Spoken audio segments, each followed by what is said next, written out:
Ele foi humilhado e expulso de uma festa de luxo, sem que ninguém ali soubesse que estavam diante do verdadeiro dono de tudo aquilo, e nem mesmo os funcionários que o empurraram para fora pelos braços entenderam que o homem de aparência simples que usava um terno liso, sapatos gastos e gravata desalinhada, era o bilionário responsável pela compra recente de 22 propriedades dentro do próprio condomínio onde a festa estava sendo realizada.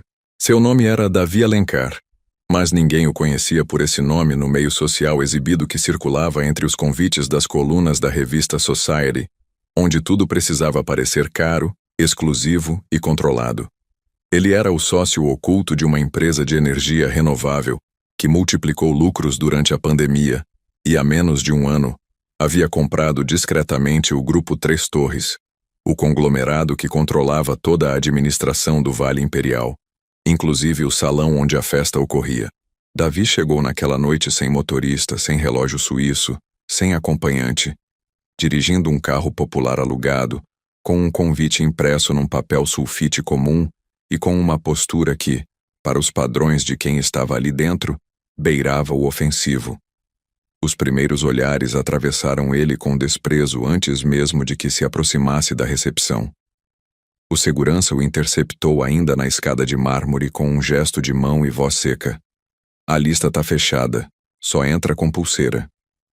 Davi manteve a calma. Tenho o convite aqui, meu nome tá aí. Fui convidado por Cíntia. O recepcionista pegou o papel com desdém, olhou por cima, virou o rosto e chamou outro funcionário com rádio no ouvido. Tem um cidadão aqui dizendo que veio convidado, mas isso aqui tá parecendo código falso. O segundo segurança puxou o rádio e respondeu. Já tem gente inventando nome. Manda sair. Sem pulseira não entra. Davi ainda tentou mostrar no celular a troca de mensagens com um número registrado como Cíntia Alcântara, mas o homem nem olhou. Disse apenas: Você pode até ter mandado mensagem, mas se ela não avisou, não entra. E sinceramente, esse tipo de roupa nem combina com o evento. Algumas pessoas começaram a reparar na cena. 2 convidados saíram do hall de entrada, olharam Davi e riram baixo. Uma mulher comentou para a outra. Deve ser entregador querendo biscoito. Outra respondeu. Tem gente que não tem noção mesmo. Davi ouviu tudo.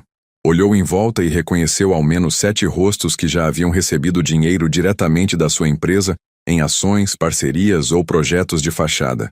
Um deles, inclusive, era sócio de Cíntia numa linha de produtos veganos. Nenhum o cumprimentou. Nenhum o reconheceu. Quando o segurança deu o primeiro empurrão e começou a conduzi-lo pela escada de volta ao portão, Davi não resistiu. Apenas disse: Espero que o sistema de câmeras esteja funcionando bem, porque amanhã todo mundo aqui vai saber quem eu sou. O segurança riu. Ameaça agora? Vai querer processar porque não te deixaram entrar de penetra? Davi sorriu de leve, sem ironia. Não, vou mandar lacrar isso aqui. Enquanto ele se afastava pelo calçamento de pedras importadas, foi fotografado discretamente por um dos garçons, que também riu com o grupo do bar externo. A imagem dele foi enviada para um grupo de funcionários com a legenda: Olha o sem noção que tentou entrar aqui com papel de padaria. E em menos de 20 minutos, já estava rodando nos bastidores da própria organizadora do evento. Mas ninguém ali sabia que aquele salão, aquela mansão, as plantas do paisagismo, o sistema de som, a segurança privada e até o helicóptero que pousaria em 30 minutos na parte de trás da propriedade pertenciam a uma empresa cujo contrato principal estava assinado por Davi Alencar sob o nome de uma holding que até aquela semana não constava em lugar nenhum da mídia. O helicóptero chegou. Cíntia desceu com um vestido vermelho de R$22 mil, posou para fotos e foi direto para a área dos convidados VIP. Um de seus assistentes se aproximou e comentou: Teve um cara que tentou entrar com papel de convite impresso. A gente já mandou sair. Deve ter confundido o endereço. Cíntia não deu bola. Essas coisas acontecem quando viraliza no Instagram. Daqui a pouco até camelô quer posar de empresário. Do lado de fora, já do outro lado da rua, Davi digitava no celular uma mensagem que seria enviada simultaneamente a 7 diretores administrativos com uma única instrução: suspender imediatamente a cessão do espaço Neuchâtel até segunda ordem e colocar à venda os 3 imóveis associados ao grupo B&A Lux. Enquanto digitava a segunda instrução, 2 influenciadores saíam pela entrada lateral discutindo se o espumante servido era nacional ou francês, até que um deles apontou para Davi e disse: "Ué, aquele não é o Davi Alencar, o investidor? Aquele cara da matéria do ranking?"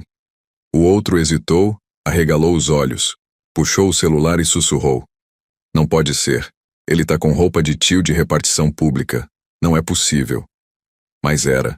E quando o primeiro vídeo do empurrão dos seguranças chegou ao perfil de um colunista de economia, que reconheceu Davi de uma entrevista internacional, o vídeo foi repostado com a legenda: "O Brasil ainda julga pessoas por sapato.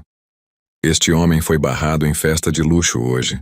Amanhã vocês vão saber quem ele é." Enquanto isso, Davi caminhava em silêncio de volta ao carro alugado, abrindo outro arquivo no celular, com o contrato que garantia a ele poder total de veto, interrupção e retomada do uso de todas as dependências administradas por seu fundo, incluindo o próprio Vale Imperial. O que ele faria ainda naquela mesma madrugada. Às 3h16 da madrugada, Davi chegou à sede da empresa que controlava as operações financeiras e patrimoniais do fundo, pelo qual ele mantinha anonimato em quase todos os investimentos. Era um prédio discreto no centro empresarial da cidade, sem letreiro na fachada e com acesso liberado apenas por reconhecimento facial. Subiu até o 11º andar, digitou 3 comandos no painel da sala principal e acessou o sistema interno que controlava os contratos com todos os locatários, incluindo a concessão temporária da Casa de Festas Neuchâtel, administrada por uma subsidiária da B&A Lux. A cláusula 34 do contrato dizia com clareza que qualquer situação de abuso, discriminação ou desrespeito com convidados aprovados pelo proprietário permitia a anulação imediata do evento sem reembolso ou aviso prévio. Davi clicou em "suspender autorização" e, em seguida, enviou um e-mail lacônico: "Evento encerrado por violação contratual. Equipe de desmobilização será enviada em até 40 minutos. Depois, acionou o grupo de operações. Eram 11 funcionários, todos discretos, treinados para agir em silêncio. Enquanto eles saíam do prédio em 3 vans pretas, os convidados da festa ainda dançavam, riam e postavam stories comemorando a presença de celebridades que nem sabiam que estavam sendo filmadas por câmeras internas que pertenciam à empresa de Davi. Às 4h18, o som foi cortado. Luzes de emergência acenderam. Cíntia, no meio da pista, levantou as mãos sem entender. "Quem desligou isso?" Um dos técnicos tentou reiniciar o sistema, mas já não tinha acesso. Outro funcionário apareceu correndo. "Tem uns caras aqui dizendo que a casa foi lacrada, que a festa acabou." Cíntia achou que era piada. "Manda esperar no portão. Ninguém encerra uma festa minha assim." Caminhou até a entrada, descalça, ainda segurando uma taça pela metade, e viu 3 homens de terno escuro colando um aviso na porta principal. Um deles entregou a ela uma cópia do documento. Cíntia leu irritada e gritou: "Mas que tipo de loucura é essa? A gente pagou antecipado. Essa casa é da Lux. Eu sou embaixadora dessa marca." O homem respondeu com voz firme: "A senhora está enganada. Esta casa pertence ao grupo Neosolar, e a Neosolar pertence ao Fundo Patrimônio Novo. E o senhor Davi Alencar, controlador deste fundo, encerrou o contrato com base no artigo 34. A senhora violou os termos ao impedir a entrada de um convidado previamente autorizado." Alguém filmou a cena. Uma convidada se aproximou de Cíntia e perguntou: "Quem foi barrado?" E antes que ela respondesse, um funcionário mostrou a gravação dos seguranças empurrando Davi escada abaixo. A própria Cíntia apareceu no vídeo, rindo ao fundo. A convidada olhou o vídeo, depois olhou para Cíntia com uma expressão de choque. "Esse é o Davi? O mesmo que apareceu na capa da Forbes mês passado?" Cíntia congelou. Não pode ser. Ele estava com roupa de funcionário público. O vídeo já circulava entre os outros convidados. Uma ex-modelo que fazia stories da festa parou e disse ao vivo: "Gente, parece que o dono da festa foi expulso por não estar vestido do jeito certo. Eu tô em choque." A notícia se espalhou em minutos. Um dos garçons ligou para o primo e contou que a festa foi encerrada por ordem judicial. Outro saiu correndo pelo portão lateral para evitar confronto. Cíntia começou a gritar com os funcionários: "Eu quero falar com alguém da Lux agora." O mesmo homem de terno respondeu: "A Lux não existe mais como unidade autônoma. Foi absorvida por completo. A senhora tem até às 5 para evacuar o espaço." Cíntia ligou para o sócio. O telefone caiu na caixa postal. Ligou para o advogado. Ele não atendeu. Um influenciador passou por ela, comentou baixinho: "Pior que ele não parece do tipo que perdoa. A gente nem sabia que era o dono." Outro respondeu: "Sabia sim." Fingiu que não sabia para manter acesso. Ele testou. E a gente caiu bonito. Enquanto isso, nas redes sociais, o vídeo do empurrão chegava a mais de 200.000 visualizações. Um especialista em mercado imobiliário postou: "Esse é o melhor exemplo de arrogância desavisada que já vi." O dono testou a cultura do próprio público. E eles falharam. Dentro do salão, algumas pessoas ainda tentavam salvar a noite. Alguém ligou o som por Bluetooth, mas foi imediatamente cortado por outro funcionário. Às 4h43, a equipe da Neo Solar já havia lacrado a entrada, colocado faixas de interdição e solicitado a presença de fiscais municipais para registrar a situação.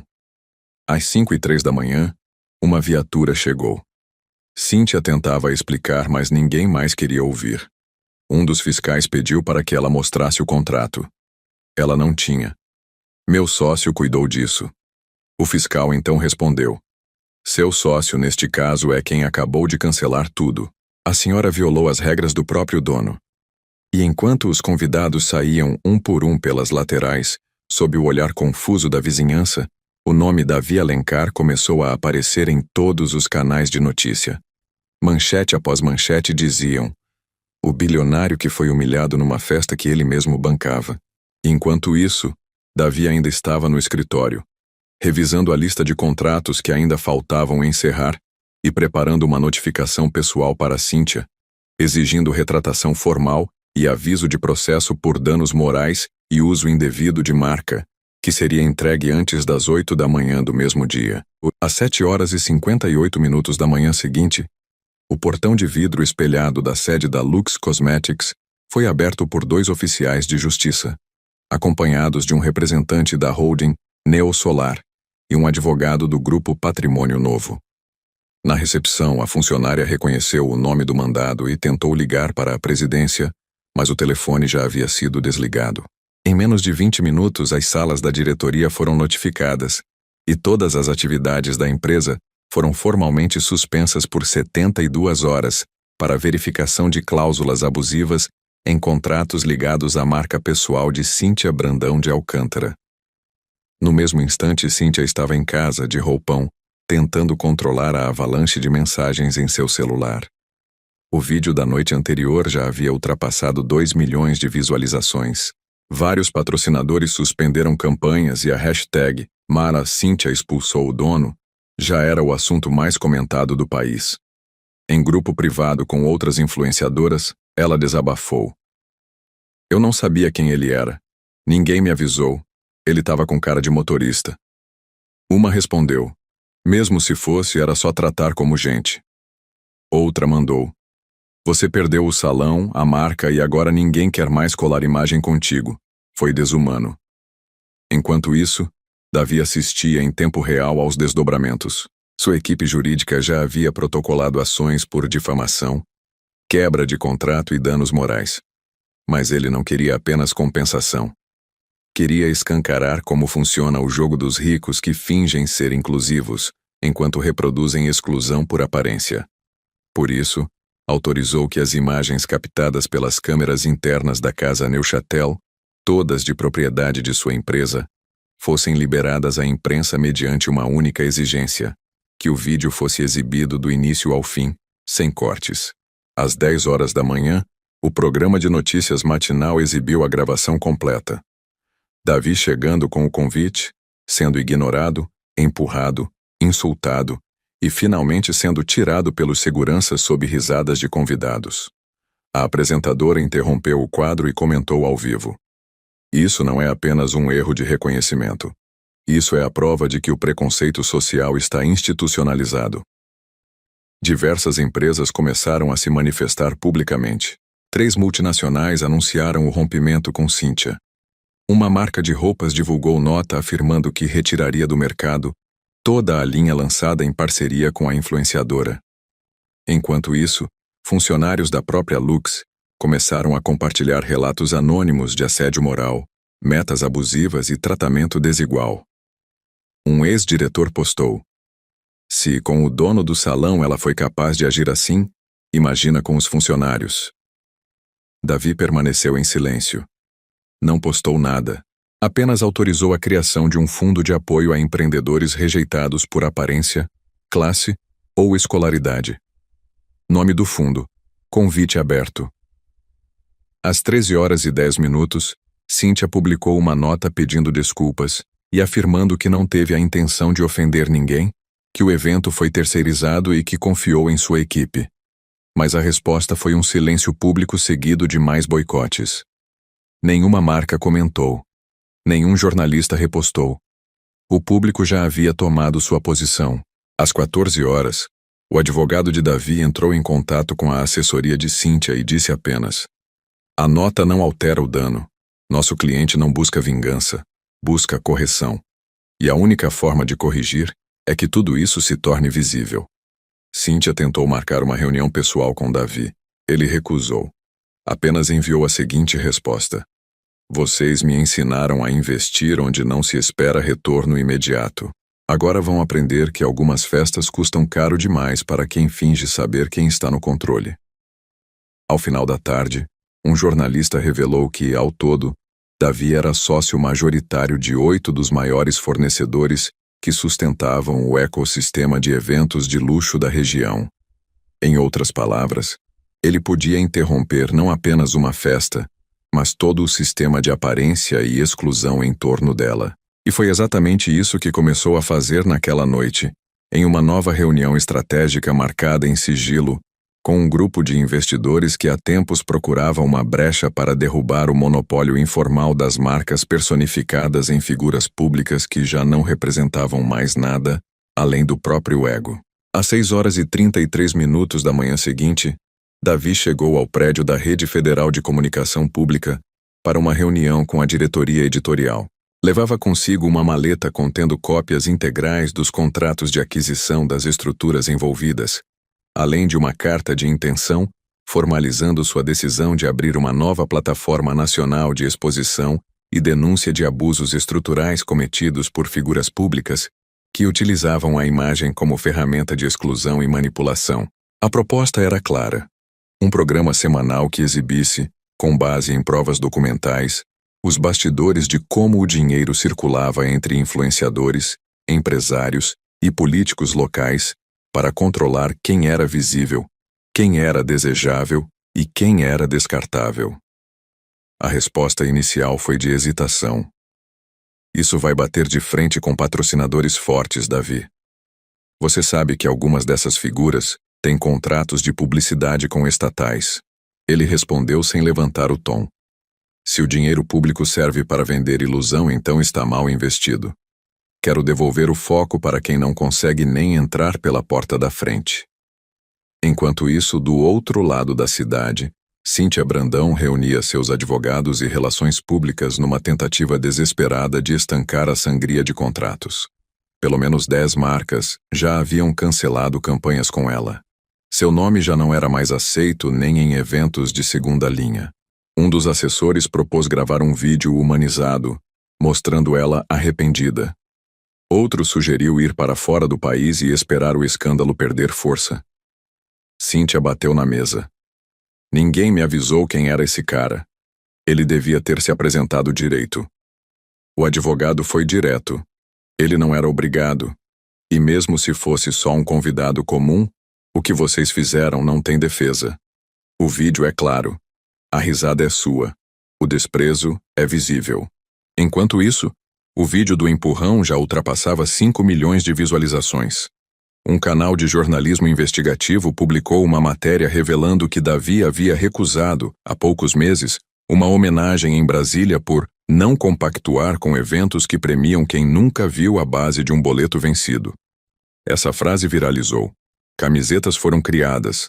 Frases estampadas com "sou dono, mas entro de chinelo" começaram a circular em universidades e fóruns online.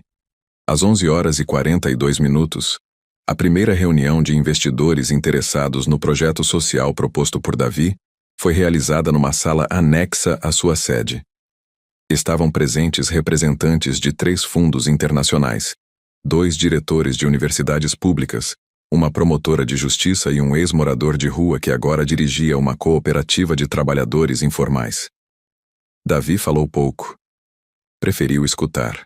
Um dos investidores perguntou: "Você quer acabar com a elite ou educá-la?" Davi respondeu: "Eu quero desarmar a ideia de que aparência vale mais do que história. O resto é consequência." Enquanto isso, Cíntia descobria que a cobertura que havia comprado há um ano, em nome de uma empresa offshore, estava sendo auditada por ligação direta com contratos de fachada da Lux. O apartamento, avaliado em 17 milhões de reais, estava em nome de uma firma panamenha que constava entre os alvos da nova operação de combate à lavagem de imagem. Às 14 horas em ponto, o portal oficial da Receita Federal confirmou que 4 contratos da empresa de Cíntia seriam analisados por suspeita de superfaturamento, uso de verba incentivada e simulação de eventos institucionais. Às 15h12, Davi publicou sua primeira nota pública. "Não pretendo destruir ninguém, mas pretendo derrubar o palco de quem construiu a carreira em cima de desprezo, filtro e arrogância.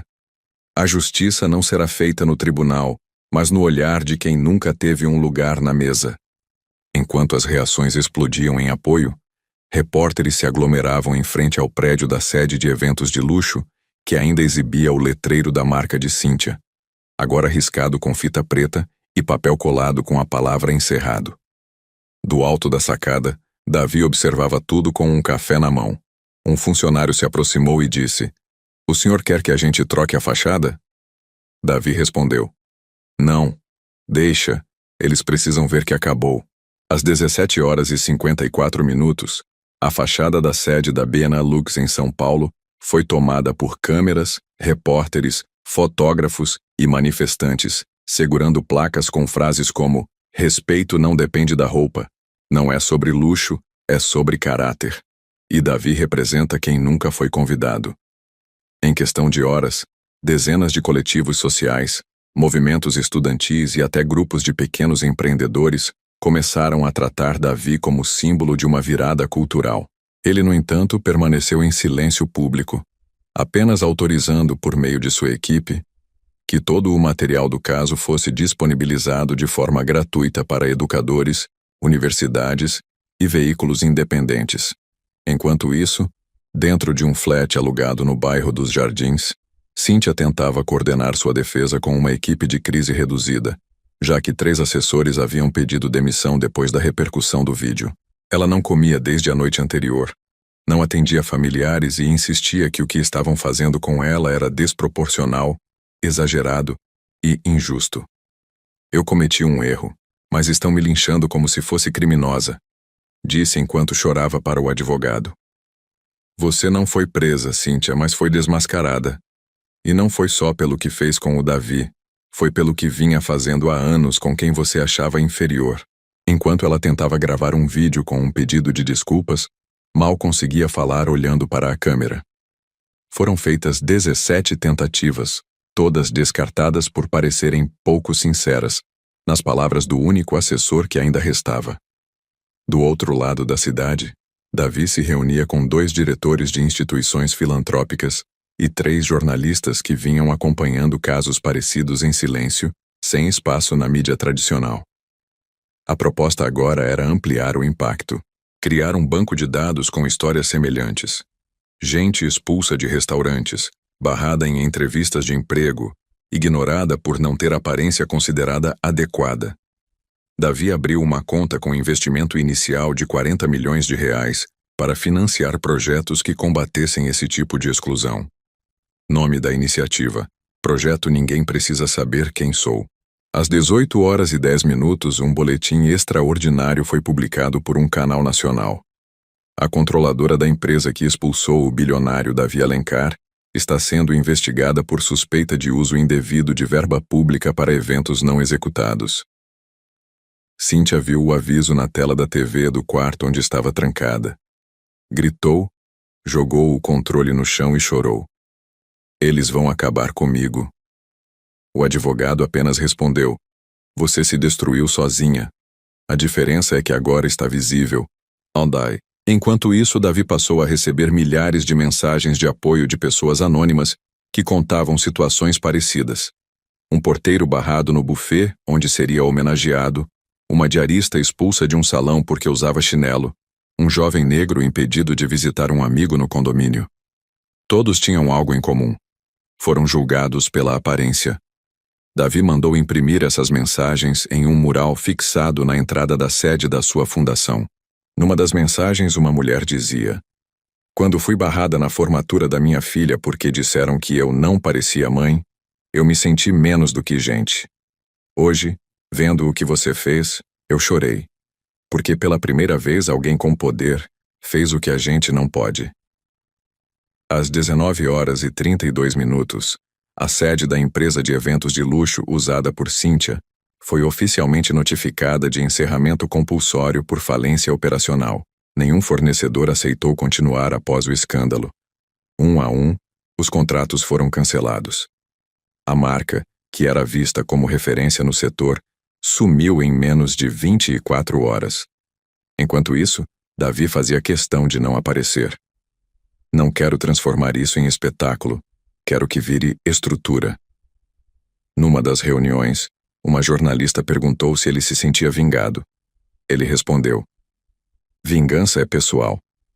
O que aconteceu comigo não foi só comigo, era com todo mundo que já foi tratado como invisível. O que estou fazendo não é reação, é responsabilidade. No mesmo instante, um jornalista publicava uma reportagem revelando que 3 outras festas recentes promovidas por figuras influentes haviam recusado discretamente a entrada de pessoas por critérios visuais. Um dos relatos incluía uma mulher cadeirante que foi impedida de subir no palco por prejudicar o enquadramento da imagem. Davi ligou para a equipe jurídica e pediu que investigassem se os contratos desses eventos estavam ligados a seus fundos. Se estivessem, seriam cancelados. É mais do que o meu nome. É o que eu estou permitindo acontecer com meu dinheiro. Às 20h45, um novo vídeo de Davi circulou. Desta vez, ele caminhava pelo centro da cidade, vestido com a mesma roupa da noite em que foi expulso. Parou num bar simples, pediu um café e conversou com os funcionários sobre como se sentiram ao ver tudo o que aconteceu. Foi a primeira vez que vi alguém rico passar pelo que a gente passa todo dia, disse um dos atendentes. Não é sobre ser rico ou pobre, respondeu Davi. É sobre achar que pode julgar alguém só por olhar. O vídeo atingiu 14 milhões de visualizações em menos de 12 horas. Uma das maiores redes de televisão do país propôs uma entrevista exclusiva ao vivo com Davi. Ele recusou. Não é sobre mim. É sobre quem nunca vai estar nessa entrevista. No dia seguinte, o projeto Ninguém Precisa Saber Quem Sou já tinha mais de 20 mil relatos cadastrados. E Cíntia recebia a notícia de que seu perfil em 3 redes sociais havia sido suspenso por violação de diretrizes e comportamento discriminatório, documentado por vídeos com mais de 50 milhões de visualizações. Às 7h16 da manhã do terceiro dia após o episódio, a sede principal da fundação, Ninguém Precisa Saber Quem Sou, já estava operacional em tempo integral com uma equipe de 119 pessoas, entre atendentes, programadores, psicólogos, jornalistas e profissionais jurídicos analisando cada um dos relatos recebidos por meio da plataforma que havia se tornado a mais acessada do país, em menos de 72 horas, com mais de 48 mil casos cadastrados, todos reais, todos com algum tipo de recusa, humilhação ou silêncio sistemático baseado em vestimenta, aparência, sotaque, deficiência ou classe. Enquanto isso, Cíntia acordava em um quarto escuro do interior paulista, afastada, sob vigilância contratada por um dos únicos amigos que ainda lhe oferecia apoio financeiro, sem acesso a celular, com a equipe de mídia completamente dissolvida, o advogado formalizando seu pedido de desligamento e os 3 processos administrativos abertos por uso indevido de verba em projetos sociais que nunca existiram. Ela perguntava de hora em hora se o caso ainda estava na mídia, e a resposta era sempre a mesma: sim, e vai ficar por muito tempo. Do lado de fora, cartazes com a frase "não era só com ele, era com todos nós" começaram a surgir nas entradas de shoppings, escolas, bancos e até em hospitais. O nome Davi Alencar deixava de ser apenas o do bilionário discreto e passava a representar uma virada de lógica. Em entrevista a um veículo internacional, um sociólogo comentou: Davi escancarou com provas o que sempre foi dito por vozes que ninguém queria ouvir. Que o filtro social não é digital, é visual, é financeiro e é cruel. Davi assistia tudo em silêncio, numa sala anônima, sentado entre caixas de arquivos, tomando café num copo de plástico e revisando a nova lista de instituições que seriam impactadas por sua próxima decisão. Rever todos os contratos com empresas que tivessem cláusulas de exclusão subjetiva. Qualquer uma que impusesse aparência, tipo físico ou exigência de classe como critério para atendimento ou contratação, seria descredenciada. Às 10h29, a plataforma da Fundação travou por excesso de acessos. Precisou ser migrada às pressas para servidores internacionais. O número de denúncias superava a marca de 53 mil, com relatos vindos de todos os estados do país. Davi autorizou a criação de núcleos regionais para atendimento local e determinou que os 20 milhões adicionais reservados para expansão fossem imediatamente liberados. Se não for agora, não será nunca, disse ele para a diretora executiva. Enquanto isso, em Brasília, uma deputada protocolava um projeto de lei inspirado no caso, o PL 508, que previa multas administrativas para eventos, empresas ou instituições que praticassem discriminação estética ou de origem social sob qualquer justificativa não contratual. A proposta foi recebida com apoio de mais de 200 parlamentares em menos de 24 horas. Em paralelo, mais de 60 influenciadores digitais começaram a perder contratos por cláusulas de reputação, enquanto outros corriam para apagar publicações em que haviam ironizado gente simples. Um ex-modelo postou: o mercado mudou em 3 dias. Quem achava que aparência era poder, perdeu tudo sem nem entender o que estava acontecendo. Naquele mesmo dia, Davi foi convidado para receber uma homenagem pública de reconhecimento por impacto social. Ele recusou. Não fiz por aplauso, fiz porque era o certo. Às 13h18, 3 jornalistas independentes publicaram uma investigação conjunta sobre os bastidores do mercado de luxo no Brasil, mostrando como empresas, eventos e pessoas eram selecionadas por uma espécie de consórcio informal que decidia quem tinha perfil para ser visto. O nome de Cíntia aparecia em 13 listas de exclusão, onde ela determinava quem não podia ser convidado por critério de imagem. As listas estavam assinadas com data, hora e e-mail corporativo. Quando a matéria foi publicada, a Procuradoria abriu procedimento criminal por discriminação sistemática. Cíntia foi oficialmente notificada às 14h12. Tentou negar. Depois alegou montagem. Mas os arquivos estavam registrados em backup. Nada foi falsificado. Nada foi exagerado. As pessoas que haviam sido excluídas das listas começaram a ser chamadas para depor. Uma delas, empregada doméstica de 42 anos, contou que sua filha de 12 havia sido impedida de subir no palco de um desfile beneficente porque, segundo o e-mail, não era estética de marca. Davi escutou o depoimento ao vivo e ordenou que aquela menina fosse a primeira a desfilar na abertura do evento que sua fundação faria em 30 dias. O primeiro com acesso totalmente gratuito, sem exigência de roupa, sem fila de convidado VIP, sem estrutura separada. Todo mundo entra pela mesma porta. E se alguém achar isso desconfortável, já sabe que essa festa não é para ele. Às 17h11, o vídeo da expulsão de Davi voltou a circular com nova legenda. Agora você sabe quem ele é. E talvez entenda o que você nunca deveria ter feito com quem não conhecia. E enquanto isso, nas redes sociais, o próximo passo já era aguardado. O momento em que ele deixaria de ser símbolo e passaria a ser estratégia. O momento em que ele mostraria que não basta reagir, é preciso reestruturar. E era exatamente esse o plano que ele começaria a executar às 8h da manhã do dia seguinte, com um anúncio público que ninguém, absolutamente ninguém, estava preparado para escutar. Às 8h01 da manhã, o auditório central do Centro de Inovação Urbana foi ocupado por mais de 400 pessoas, entre jornalistas, gestores públicos, empresários, estudantes, profissionais autônomos e pequenos comerciantes. A convocação havia sido feita com menos de 24 horas de antecedência, sem revelar o tema da coletiva, apenas com a frase: "É hora de redistribuir a visibilidade." Davi entrou pela porta lateral com a mesma roupa com que havia sido expulso da festa.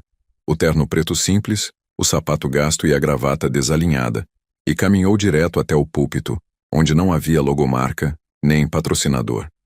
Apenas o símbolo da fundação "Ninguém precisa saber quem sou." Ele não leu nada. Apenas olhou em volta, respirou fundo e disse: "Vocês sabem quem eu sou. Mas isso nunca deveria ter importado.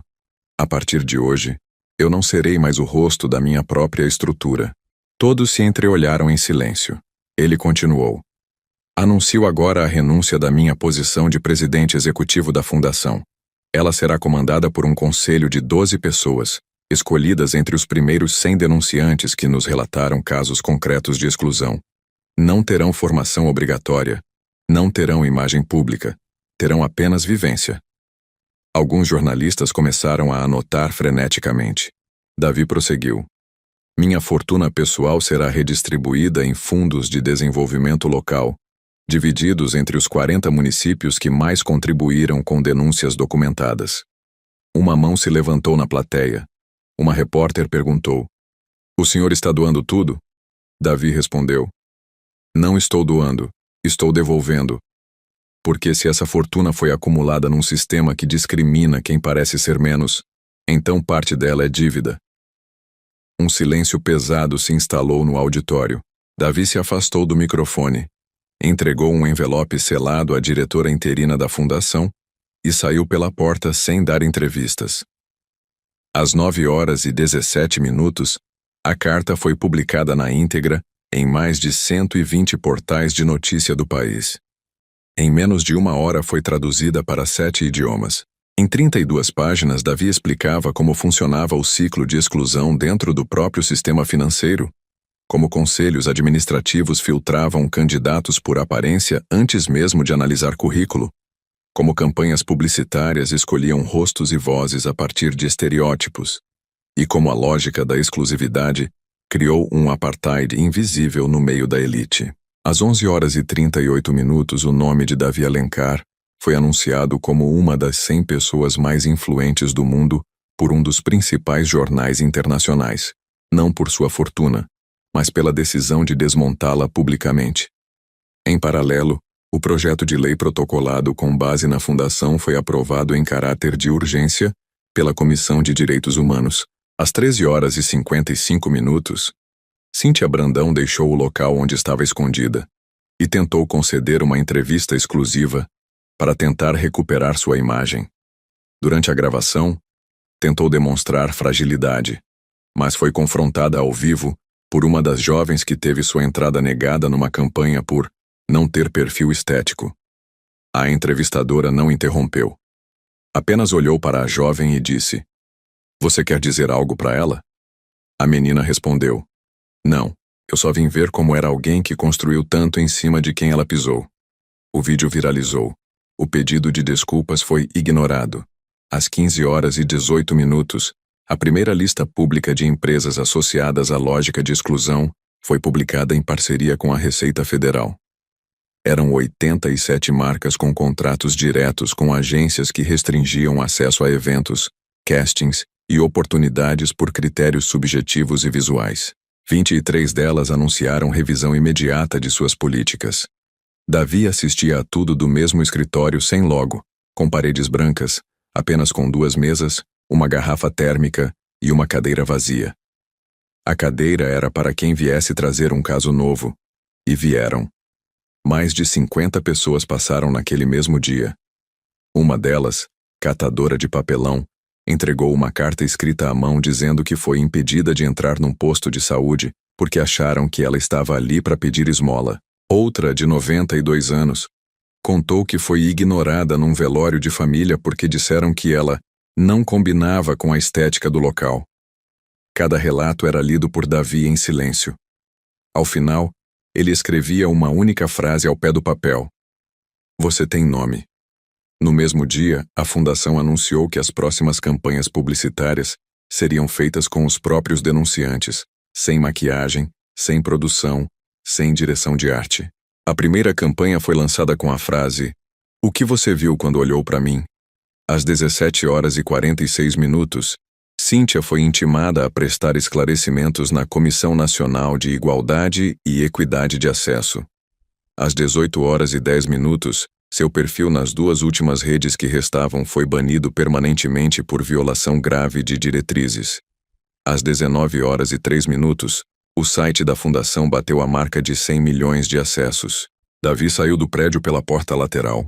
Pegou o metrô e seguiu até a escola onde estudou aos 7 anos, onde entregaria pessoalmente a primeira carta de autorização para que ali fosse construído um polo de formação em reconhecimento e ética social, com o nome de sua antiga professora, Dona Neide, que lhe ensinou a nunca medir ninguém pela roupa, nem pela fala, nem pela origem. Quando entregou a carta ao diretor da escola, disse apenas: "A única herança que eu quero deixar é essa. O resto que se desfaça." Às 6h42 da manhã seguinte, o portão da Escola Municipal Professora Neide Bezerra foi aberto mais cedo do que o normal para receber Davi Alencar, que chegava sem escolta, com a mesma roupa, a mesma pasta de couro usada desde o primeiro dia, e agora com um envelope contendo o projeto de construção do primeiro polo de formação social em reconhecimento e equidade, a ser financiado integralmente por seu fundo pessoal, sem marcas associadas, sem nome de empresa no MIR, letreiro, apenas um espaço permanente para ensino, registro de casos e formação de lideranças a partir das histórias que ninguém antes considerava importantes. O diretor da escola, Sr. Maurício, aposentado que havia voltado ao cargo interinamente, após ver o nome de sua antiga colega, Dona Neide, na carta escrita por Davi, abraçou o bilionário em silêncio e disse: "Ela dizia que você ia fazer mais do que dinheiro." E ninguém acreditava. Davi respondeu: "Eu mesmo não acreditava. Só precisei ser chutado com força suficiente para lembrar quem eu era." Enquanto isso, na capital federal, o projeto de Lei 508 entrava em regime de urgência para votação plenária. O texto final incluía não só sanções para discriminação por aparência, origem ou vestuário, mas também obrigava eventos financiados com dinheiro público a incluir cláusulas claras de acesso universal. Cíntia acompanhava tudo de um quarto isolado, onde sua equipe de defesa se resumia a 2 advogados e uma prima distante, já sem estrutura digital, sem contratos ativos e com 4 processos tramitando simultaneamente. Seu nome já não aparecia mais em convites, revistas ou plataformas, e a cada tentativa de reaparecer era recebida com silêncio ou desprezo. "Vão me apagar como se eu nunca tivesse existido", disse ela ao advogado. Ele respondeu: "Você vai existir no que representou, e isso ninguém mais quer carregar." Do outro lado, Davi se reunia com reitores de universidades públicas e técnicas para apresentar o projeto Semeadura, um sistema nacional de bolsas e incentivos para alunos marginalizados por critérios sociais invisíveis: aparência, bairro, sotaque, escolaridade dos pais ou ausência de networking. A proposta era que o acesso deixasse de ser apenas meritocrático no papel e passasse a ser estruturado com base na história de exclusão real. Um dos reitores perguntou: "O senhor pretende condicionar o investimento a algum tipo de fidelização?" Davi respondeu: "Não. Eu não quero que eles sejam gratos. Quero que eles jamais se calem por não terem sido vistos." Ao mesmo tempo, uma série de vídeos curtos passou a circular com histórias de pessoas que haviam sido barradas, expulsas ou ignoradas por parecerem fora do padrão. Em menos de 4 dias, mais de 300 vídeos foram produzidos voluntariamente e repostados por páginas independentes com milhões de visualizações. Um deles mostrava um adolescente tentando entrar num evento estudantil e sendo impedido por não ter o tipo de roupa certa. No final do vídeo, ele dizia: "Hoje eu sou bolsista na fundação dele e ensino para quem quiser ouvir que roupa não mede cérebro." Davi compartilhou o vídeo com a legenda: "Era para ser só mais uma festa, mas agora é um novo país." Às 13h26, o sistema de denúncias do site da fundação foi conectado ao banco de dados do Ministério da Cidadania para cruzamento de informações com políticas públicas já existentes. Pela primeira vez, relatos informais de discriminação passaram a ser considerados oficialmente como violação de direitos sociais. Às 15h em ponto, o nome de Davi foi confirmado como convidado de honra para discursar na abertura da próxima Assembleia Nacional da ONU sobre Justiça Econômica. Ele recusou o discurso tradicional e pediu que quem falasse fosse uma das meninas que havia relatado exclusão estética em um desfile de caridade. "O palco não precisa mais de mim, precisa dela." Enquanto isso, num grupo de ex-assessoras de Cíntia, uma mensagem circulava: "A gente achava que ela era a marca. Agora a gente vê que ela era o espelho." Uma das ex-funcionárias escreveu um artigo contando como o ambiente corporativo era construído para intimidar quem não performasse elegância. Disse que, mesmo grávida, teve que usar salto por imposição, que não podia usar cabelo natural, que ser morena era aceitável desde que o tom de voz fosse neutro. O artigo viralizou e virou matéria em um dos maiores jornais. Às 17h40, Davi se reuniu com os 12 membros do Conselho Popular, que agora comandavam a fundação. Nenhum deles tinha curso superior. 3 eram mães solo. 2, ex-catadores. 1, entregador de aplicativo. 1, estudante trans da periferia. Todos com histórias de rejeição e superação.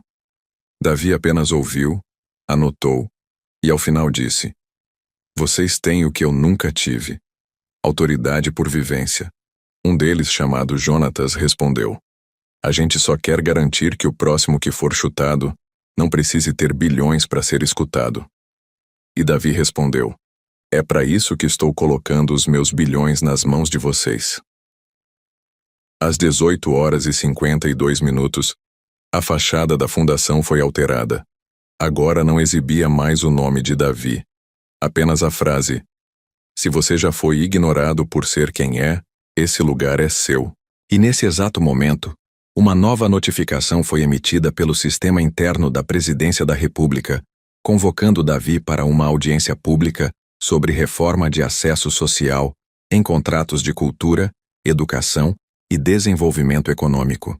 Às 8h11 do 5º dia, Davi Alencar entrou no plenário principal da sede do Ministério da Justiça para participar da audiência pública convocada com urgência pela Comissão Especial de Reforma Institucional, que agora analisava a adoção de critérios de acessibilidade, representação e combate à discriminação subjetiva em todos os contratos firmados por órgãos federais, autarquias e empresas com subsídio estatal.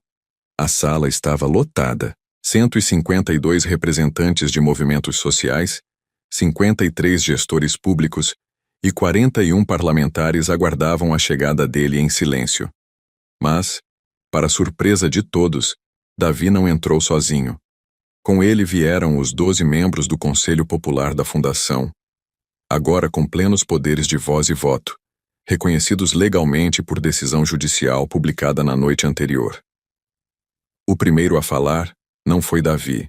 Foi Jonatas, o entregador, que subiu ao púlpito com um envelope na mão e disse com voz firme: Durante anos disseram que a gente era a base da pirâmide. Mas base que não sustenta ninguém não é base. É tapete. E hoje a gente tá aqui para dizer que não vai mais sustentar nada que exclua a gente. Em seguida falou Rita, mãe solo de 3 filhos, que foi barrada em 4 entrevistas por causa do sotaque. Não quero que ninguém me dê cargo.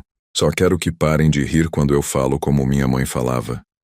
Uma a uma, as vozes que antes eram ignoradas passaram a ocupar os microfones mais importantes do país. Quando Davi finalmente subiu, já não havia o que acrescentar. Disse apenas: Vocês ouviram. E se ouvirem de verdade, já é o bastante. A audiência foi transmitida ao vivo por todos os canais públicos. Mais de 15 milhões de pessoas acompanharam simultaneamente. Durante a tarde, 37 prefeituras anunciaram adesão voluntária ao Pacto de Equidade da Fundação. Às 17h43, uma das maiores plataformas de eventos corporativos anunciou a criação de uma nova categoria obrigatória de verificação social para todos os espaços utilizados por marcas que recebiam incentivo público. Em caso de descumprimento, contratos seriam rescindidos. A decisão foi vista como o efeito prático mais direto do caso Davi. Às 19h02, Cíntia, agora oficialmente indiciada em 2 processos por fraude e discriminação reiterada, tentava negociar uma retratação pública com a equipe da fundação. A resposta foi enviada por escrito: Retratação não se negocia. Se quiser reconhecer, reconheça com verdade. Se quiser limpar imagem, isso aqui não é lugar. Do outro lado, Davi visitava uma unidade escolar onde ocorreria o primeiro projeto piloto de inclusão visual. Todos os alunos, professores, visitantes e gestores usariam o mesmo uniforme, a mesma entrada, o mesmo refeitório e a mesma fileira de cadeiras. Não haveria salas premium nem áreas restritas. É simbólico? Perguntou um repórter. Davi respondeu: Talvez. Mas tudo o que nos excluiu começou com símbolos também. Às 20h26, a Fundação lançou uma campanha nacional com rostos de pessoas que já haviam sido ignoradas por aparência. Todas as fotos eram reais, nenhuma editada. No meio do painel, uma única frase: Eles olharam e não viram. A campanha foi replicada em 60 cidades no primeiro dia.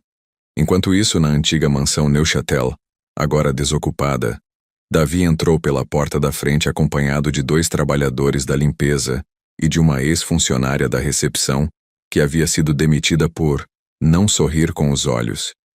Ele entregou a chave na mão dela e disse: A próxima festa aqui vai ter seu nome. Do lado de fora, um caminhão descarregava cadeiras simples, sem cordão VIP, sem tapete, sem lista. O salão, antes símbolo de arrogância, se tornaria a sede do primeiro encontro nacional das vítimas da estética social. No lugar onde ele foi empurrado, uma placa seria fixada com a frase: Aqui, alguém foi julgado pela roupa, e respondeu com estrutura. Na madrugada, Davi sentou no fundo da antiga cozinha da casa, agora vazia, sem louças caras, sem taças, apenas luz baixa, e escreveu à mão os nomes dos 12 membros do conselho, seguido da frase: Eles falam por milhões que não tiveram voz, que agora terão lugar. E antes que amanhecesse, ele mesmo colou o papel na porta de entrada, trancou o salão e caminhou para a calçada, onde mais de 100 pessoas já aguardavam a abertura do evento, entre elas, um adolescente barrado numa padaria por parecer menor abandonado. Uma mulher negra chamada de simples demais, por querer tirar foto com a família em frente ao letreiro de um shopping, e um senhor que foi ignorado em 3 entrevistas por usar camisa de botão desbotada. Todos ali agora estavam dentro. Ninguém precisava se justificar. A única pergunta feita por uma repórter no meio da multidão foi: E se isso tudo for só moda passageira?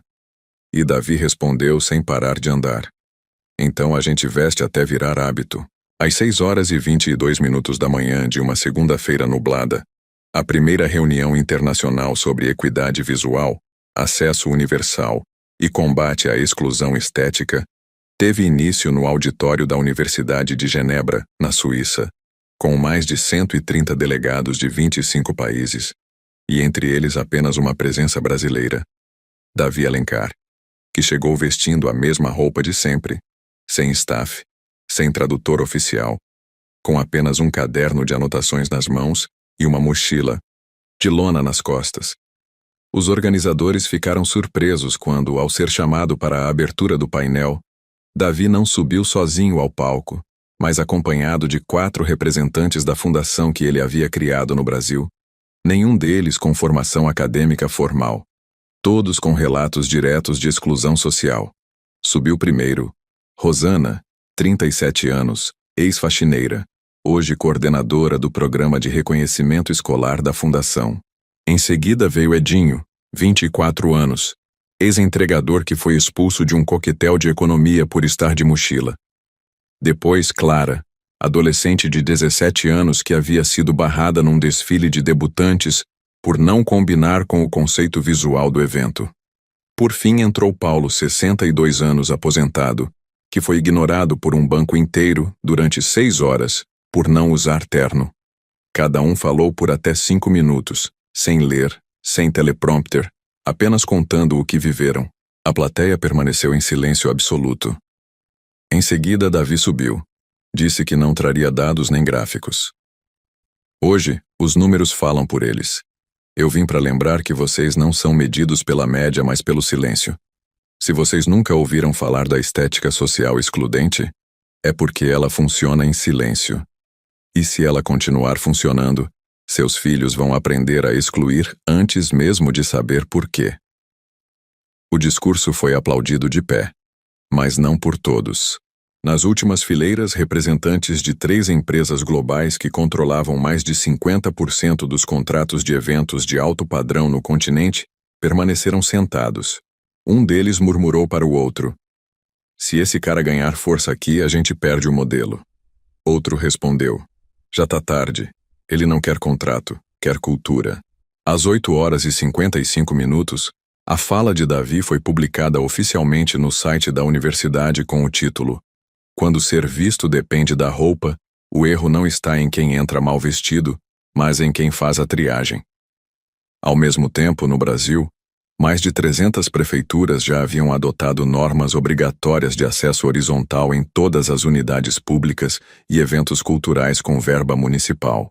O caso Davi havia deixado de ser um escândalo individual e se tornado base para uma transformação administrativa e legal em múltiplos níveis. E com isso, vieram também os ataques. Às 10h42, uma publicação anônima numa rede social de direita alegava que a Fundação Ninguém Precisa Saber Quem Sou recebia dinheiro estrangeiro para desmoralizar valores tradicionais. O texto foi compartilhado por 4 perfis com seguidores comprados e, em menos de 2 horas, já havia virado pauta em 2 canais de desinformação. Às 12h05, Davi foi questionado diretamente por um jornalista suíço sobre a acusação. Ele respondeu: "Podem investigar. Toda a nossa contabilidade está aberta. O que incomoda não é o dinheiro, é o espelho." De volta ao Brasil, o número de ataques coordenados se intensificou. Páginas anônimas começaram a divulgar fake news dizendo que os membros do conselho da fundação recebiam salários milionários, que Davi era financiado por partidos, que o projeto era uma jogada de marketing. A resposta veio às 14h38, quando a própria Receita Federal publicou o relatório, atestando que todos os valores movimentados eram legítimos, declarados e auditáveis. Ainda assim, as críticas não pararam. Às 16h, um programa de TV sensacionalista convidou um ex-funcionário da casa de festas Neuchâtel, que acusou Davi de ter armado tudo para se promover. No dia seguinte, o homem confessaria ter recebido R$5.000 para dar aquela entrevista. Enquanto isso, Davi participava de uma reunião com o Conselho da ONU sobre novas diretrizes de responsabilidade social empresarial. Propôs que empresas que fossem comprovadamente excludentes por aparência perdessem acesso a linhas de crédito e incentivos fiscais. Um diplomata europeu reagiu dizendo: Mas como comprovar algo tão subjetivo? Davi respondeu: se os algoritmos já sabem qual rosto vende mais, então é possível mapear quem foi excluído. O que falta é vontade. Às 19 horas, Clara, a jovem de 17 anos, recebeu um convite para ser capa de uma revista europeia. Ela recusou. Disse: não quero virar símbolo. Quero ser alguém comum com direito a estar onde quiser. E Davi, ao saber disso, respondeu com orgulho: é por isso que ela vai muito além de capa. No Brasil, um senador propôs um decreto para impedir que fundações como a de Davi tivessem isenção fiscal. A proposta foi arquivada em menos de 12 horas por pressão popular. Às 20h50, Davi pousou no aeroporto de Guarulhos e foi recebido por funcionários da limpeza, seguranças e pessoas comuns que haviam acompanhado sua jornada. Nenhuma celebridade, nenhum político, nenhum influencer. Só gente que viu nele a chance de ser vista também. E entre eles uma mulher de pele escura, cabelo trançado, com um cartaz onde se lia: eu nunca entrei em festa chique, mas agora sei que isso não me define. Davi parou, abraçou ela e disse: define sim, porque você não precisa de festa para ser inteira. E antes de sair, entregou a ela um convite, mas não para uma comemoração, e sim para compor um novo núcleo de escuta que seria formado por mulheres negras de todas as regiões do país. E enquanto ela segurava o envelope com as mãos trêmulas, Davi já se dirigia direto para a sede da fundação, onde àquela hora da noite ainda haviam 211 mensagens de casos pendentes para leitura, e onde, naquela mesma madrugada, ele começaria a escrever com a própria mão a nova carta de intenções que seria lida no primeiro Fórum Popular Nacional, organizado inteiramente por vozes que antes nunca tinham sequer entrado pela porta principal. Às 4h18 da madrugada, Davi Alencar ainda estava na sede da fundação, lendo uma a uma as 211 mensagens recebidas desde sua volta ao Brasil, todas contendo relatos novos, pedidos de ajuda, denúncias documentadas e relatos emocionados de pessoas que se viram pela primeira vez representadas em um espaço de decisão. Não havia filtro. Mensagens digitadas de lan houses, áudios de voz embargada, fotos de fichas de emprego recusadas por causa da aparência, vídeos gravados em portarias de prédios onde moradores eram tratados com respeito, mas prestadores de serviço com descaso. Ele pediu para não ser interrompido. Não queria dormir antes de responder pelo menos 50 relatos com a própria mão, não com texto automático, não com nota de assessoria, mas com escrita direta, porque cada uma daquelas pessoas tinha vivido o que ele viveu ao ser empurrado escada abaixo sem que ninguém sequer perguntasse seu nome. Ao lado da mesa, o caderno onde ele havia escrito o nome de cada membro do conselho agora estava repleto de anotações, ligações cruzadas entre casos parecidos, cidades com padrões idênticos de exclusão, inclusive entre setores que diziam combater desigualdade, mas continuavam funcionando com base em aparência e poder. Às 6h em ponto, o primeiro funcionário chegou e se assustou ao ver Davi ainda ali, com os olhos vermelhos, a camisa amassada, mas ainda concentrado. Você não dormiu? Ele perguntou. Só dorme quem já foi ouvido, Davi respondeu. Às 8h40, a sala de reuniões foi tomada pelos líderes de núcleos regionais. Eles vinham do interior da Bahia, do sertão do Ceará, da zona rural de Goiás, das comunidades de Belo Horizonte e das periferias de Porto Alegre. Nenhum deles com diploma. Todos com autoridade real. A reunião era sobre o primeiro Fórum Popular Nacional, que aconteceria dali a 4 dias no antigo Salão Neuchâtel, agora batizado de Casa Comum. Nenhuma cadeira de honra, nenhuma fila preferencial, nenhum lugar reservado para celebridades. Todos entram pela mesma porta como já era para ter sido desde o começo, disse Davi. Enquanto isso, o nome dele seguia sendo atacado por colunas de opinião financiadas por figuras que haviam perdido contratos, patrocínios ou espaço desde a mudança de lógica causada pela fundação. Um colunista publicou: o problema de Davi não é o que ele quer mudar, é que ele quer destruir o que sustenta o bom gosto. A resposta veio não de Davi, mas de Jonatas, do conselho. Se seu bom gosto depende de excluir quem não pode pagar, então você nunca teve gosto. Só privilégio. Às 11h22, Davi recebeu uma ligação anônima com ameaças diretas. Se você continuar expondo esses nomes, alguém vai silenciar você. Ele apenas anotou o número e repassou à polícia. Às 12h37, um relatório foi entregue ao Congresso Nacional, mostrando que pelo menos 39 empresas envolvidas em grandes eventos praticavam algum tipo de seleção estética nos bastidores.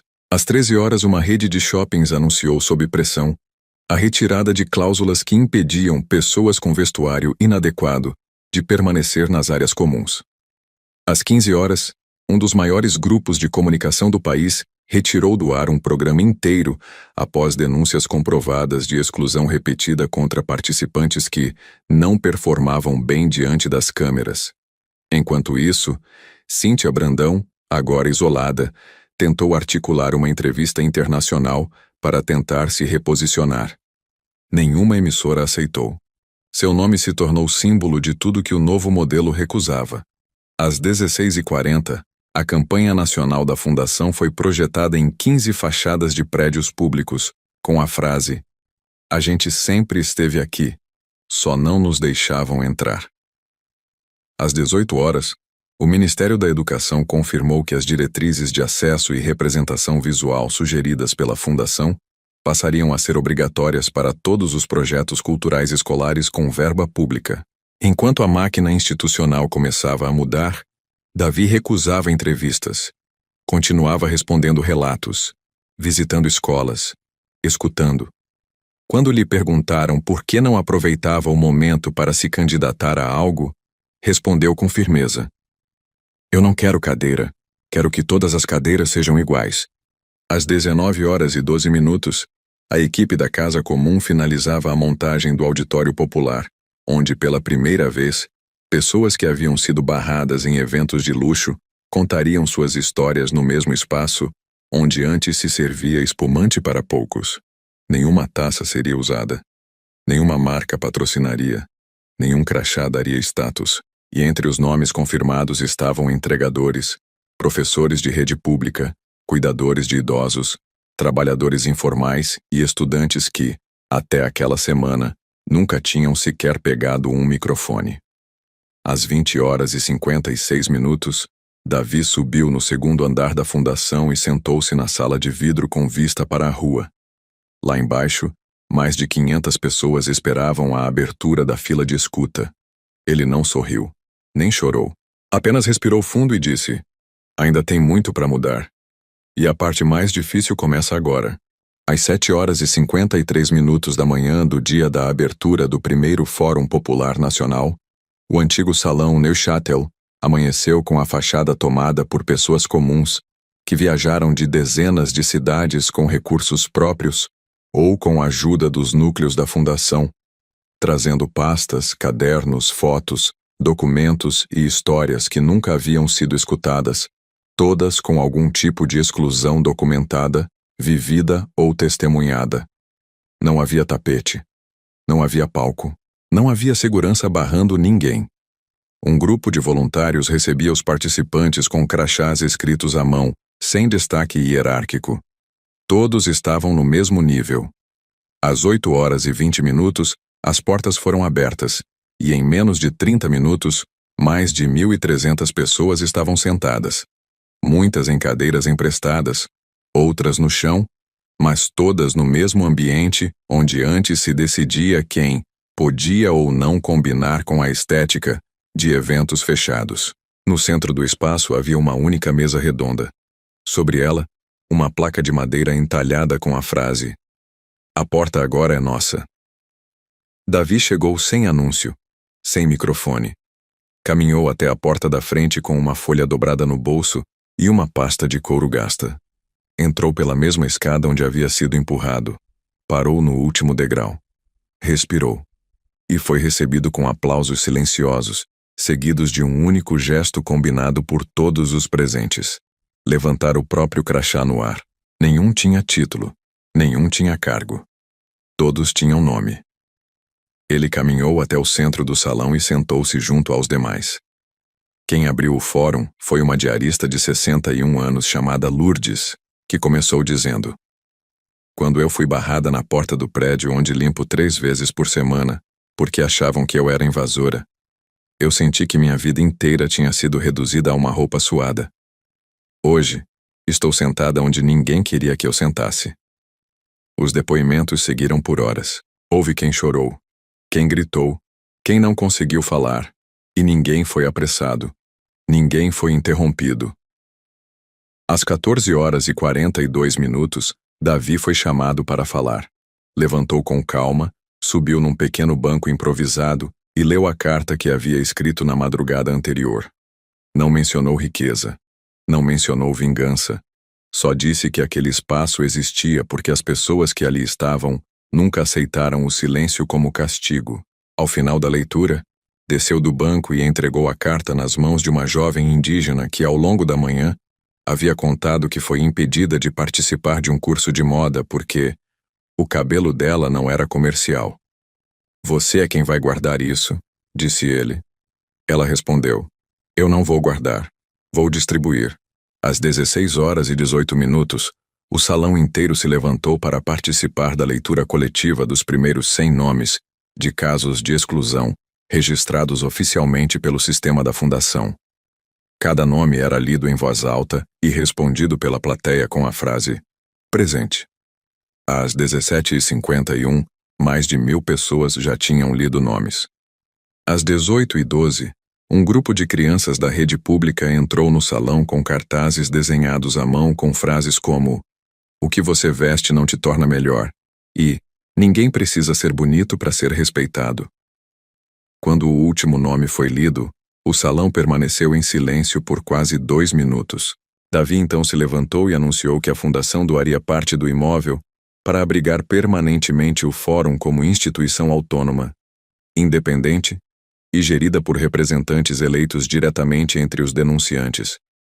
"A estrutura agora é de vocês. O poder agora é coletivo." Enquanto isso, fora dali a reação continuava. Uma rede de empresários enviou uma carta aberta ao Congresso acusando o movimento de criminalizar o sucesso. O documento foi imediatamente respondido por um manifesto assinado por mais de 800 profissionais de educação, direito e cultura, afirmando que o único sucesso legítimo é o que não exclui. Às 19h24, Davi voltou à sede da fundação e se trancou por 30 minutos em uma sala isolada.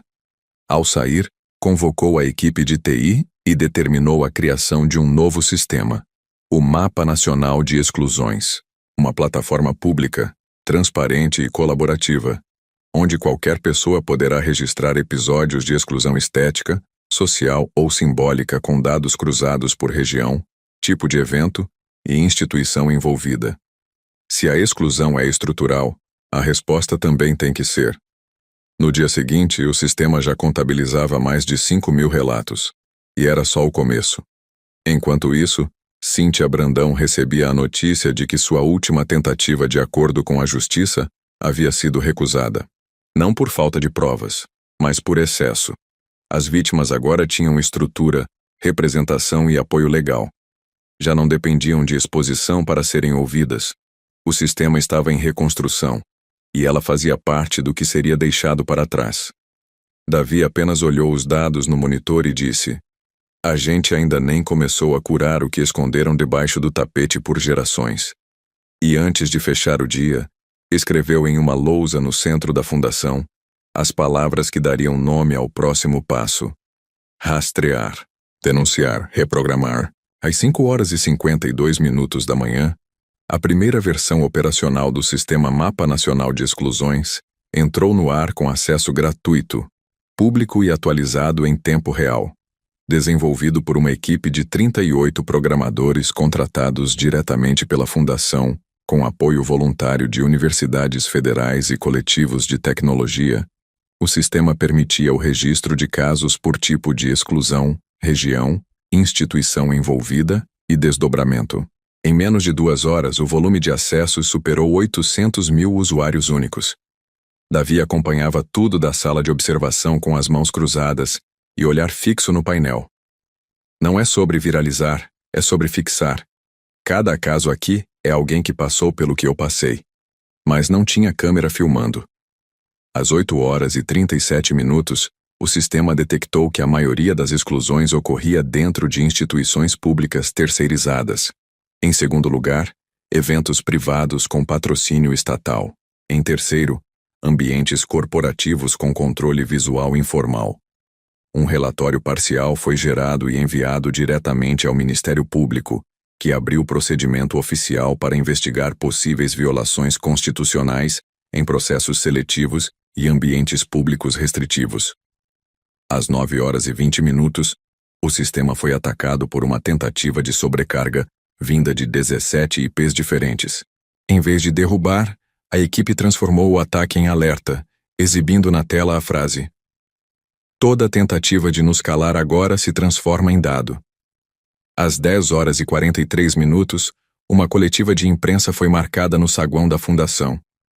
Davi apareceu ao lado de Jonatas, Rosana e outros 5 membros do conselho, todos com roupas comuns, crachás escritos à mão e postura firme. A repórter perguntou: "Vocês acreditam que esse sistema pode mesmo mudar a cultura de exclusão estética do país?" Jonatas respondeu: "A cultura já mudou. O que estamos fazendo agora é impedir que ela volte ao que era." Rosana completou: "E quem tiver medo de ser exposto é porque tem muito a esconder."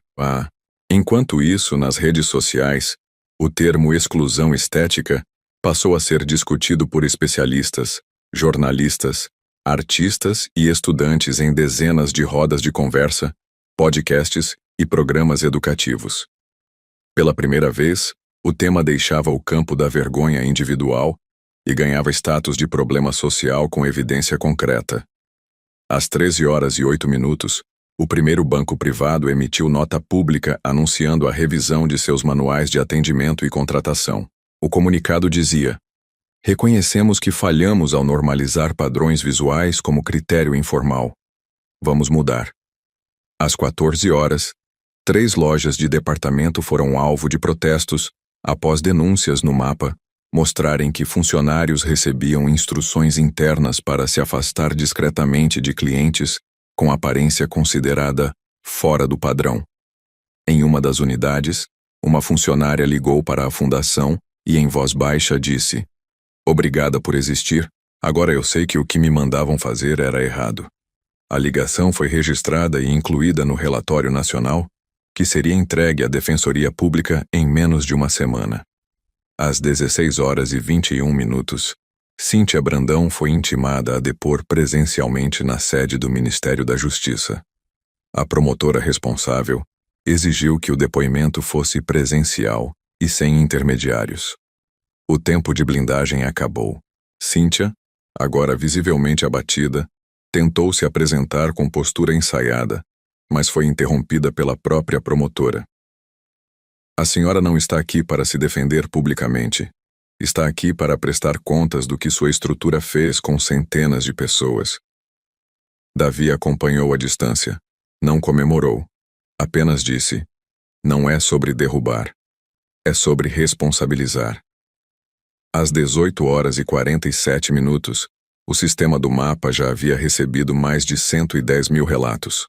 Cada um deles passaria por triagem, escuta, validação e resposta.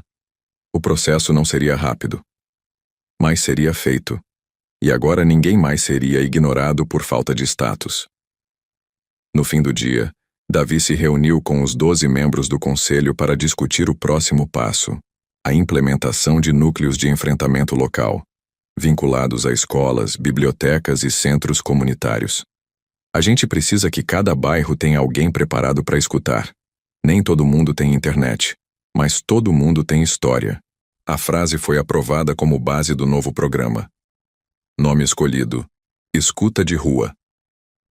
Às 23h19, enquanto a maioria do país dormia, 3 jovens do interior da Paraíba finalizavam o primeiro centro comunitário do programa, usando placas de madeira, uma lona e 2 notebooks doados.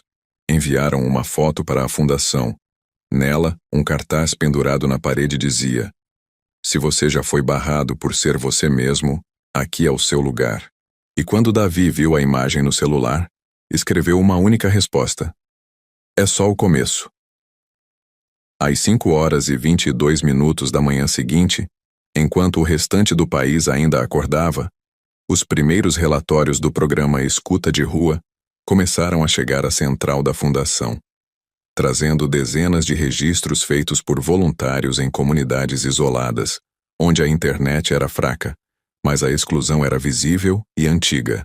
Em um deles, no interior do Maranhão, uma adolescente de 15 anos relatou que foi impedida de entrar no único salão de festas da cidade para ver a formatura da irmã porque estava descalça.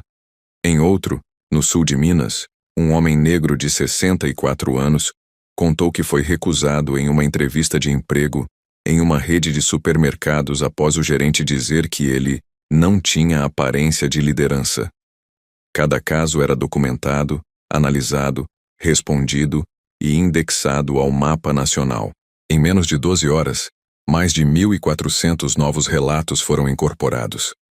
Às 7h46, Davi Alencar se reuniu com os coordenadores estaduais do programa para aprovar o plano de expansão física dos núcleos regionais, incluindo a transformação de bibliotecas subutilizadas, galpões públicos e salas ociosas em centros permanentes de escuta e apoio. Se a dor foi espalhada, a resposta também vai ser: a gente não vai fazer isso centralizado. Quem conhece o território é quem mora nele. Às 9h18, uma proposta polêmica começou a circular na Comissão de Orçamento do Congresso. Um grupo de parlamentares pressionava para limitar incentivos fiscais de fundações que atuassem em temas que incentivam o conflito cultural e desestruturam valores estéticos tradicionais. O texto era vago, mas o alvo era claro: Davi. A resposta veio rápida. Mais de 120 organizações de direitos humanos publicaram um manifesto contra o projeto, acusando os autores de tentativa de censura disfarçada.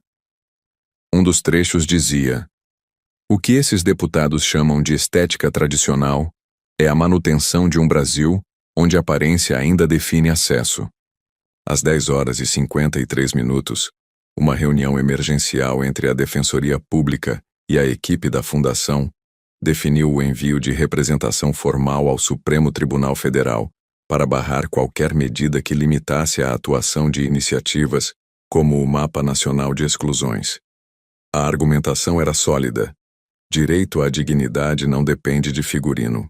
Às 12h16, Cíntia Brandão apareceu pela primeira vez em um vídeo gravado dentro de um escritório improvisado, com a intenção de lançar uma nova marca de roupas com a promessa de resgatar o valor da imagem.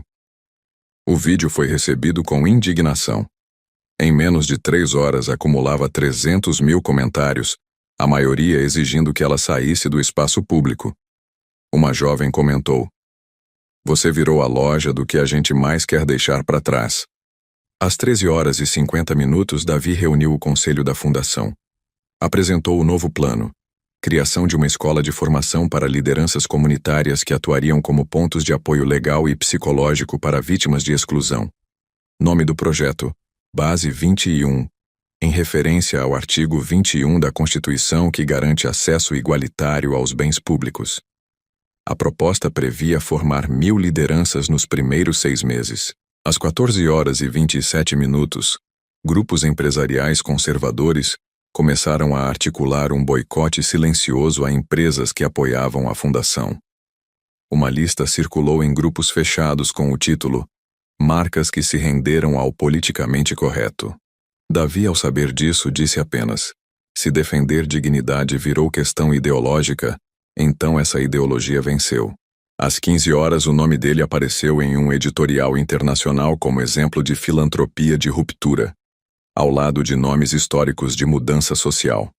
Às 17h49, a sede da fundação foi cercada por uma manifestação coordenada por um grupo extremista. Cartazes diziam: "Você não é ninguém. Pare de fingir que representa alguém. Em resposta, mais de 1.000 pessoas se reuniram pacificamente no quarteirão seguinte, segurando cartazes escritos à mão com a frase: "Se ele é ninguém, então nós somos todos." Às 19h21, uma idosa de 82 anos, cadeirante, chegou na sede da fundação acompanhada do neto. Entregou uma carta que havia escrito à mão. Na carta dizia: "Eu passei a vida toda entrando pelos fundos. Entrei em festa pelo porão, em igreja pela porta lateral, em velório por onde o carro passava. Hoje, vim pela entrada principal. E mesmo que você não leia, obrigado por existir." Davi leu, levantou, ajoelhou diante dela e disse: "Eu li. E você nunca mais entra por lugar nenhum que não seja o centro." Ao final da noite, às 22h55, Davi subiu no terraço da fundação e escreveu numa lousa improvisada: "A gente não quer que tirem os tapetes vermelhos. A gente só quer que ninguém seja pisado por causa deles." Às 6h47 da manhã, Davi chegou à antiga unidade abandonada da Estação Cultural Dom Pedro, localizada na zona central de São Paulo, acompanhado de uma equipe técnica da fundação e 2 arquitetos voluntários. O local, que estava há mais de 12 anos desativado, seria o novo endereço da Escola Nacional de Formação em Reconhecimento Social, o primeiro centro institucional voltado exclusivamente à capacitação de lideranças populares com vivência de exclusão. A ordem era clara: sem filtros, sem pré-requisitos acadêmicos, sem processo seletivo por currículo. A experiência de ser rejeitado é o maior diploma que alguém pode ter para ensinar sobre inclusão, disse Davi ao engenheiro responsável pela reforma, que se comprometeu a entregar a primeira ala funcional em 30 dias. No mesmo horário, em Brasília, o projeto de lei que tentava cortar os benefícios fiscais das fundações, com atuação em temas de exclusão estética, foi rejeitado por maioria absoluta, após uma manifestação online mobilizar mais de 2 milhões de assinaturas em menos de 24 horas.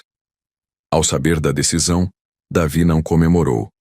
Disse apenas: "A aprovação disso seria retrocesso. A rejeição é só o mínimo que esperávamos." Às 9h11, uma rádio comunitária do interior do Ceará entrevistou uma das jovens do Conselho da Fundação, que explicou com clareza o funcionamento do Mapa Nacional de Exclusões para uma população que só tinha acesso à informação pelo rádio. "A senhora que foi impedida de entrar no banco porque estava com sandália pode ligar para nós. O rapaz que não conseguiu vaga no curso porque disseram que ele falava errado também. Todo mundo que já foi tratado como invisível tem nome agora." Às 10h23, o número de centros escuta de rua ultrapassava 800 em funcionamento em todas as regiões do país. Um novo núcleo era ativado a cada 28 minutos. Às 11h54, um conglomerado internacional de moda anunciou que adotaria os parâmetros da fundação como base para seu novo Código de Conduta Global. A nota dizia: "Reconhecemos que por muito tempo promovemos padrões que excluíam. A partir de agora, nosso trabalho começa do zero." Às 13h em ponto, Davi visitou o primeiro hospital público que passaria a usar diretrizes de acolhimento horizontal. Todas as pessoas, sem exceção, seriam chamadas pelo nome, sem distinção visual, sem fila separada, sem triagem estética.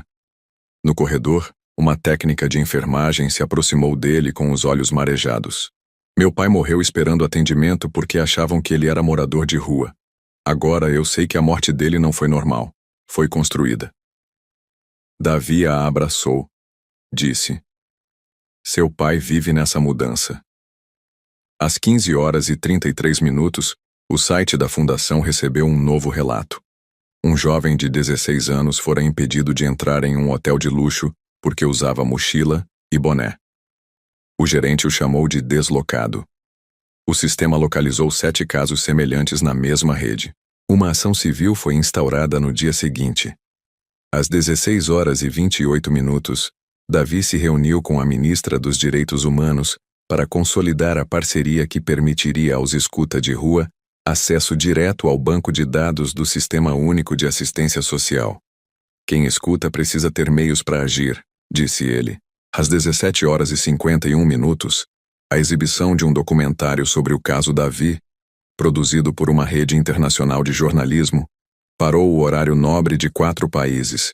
O título era direto: O homem que foi expulso da própria festa e reconstruiu o país. Em um dos trechos, Davi diz: Eu sou só um símbolo. Mas todo símbolo é feito da dor de muitos que foram ignorados antes.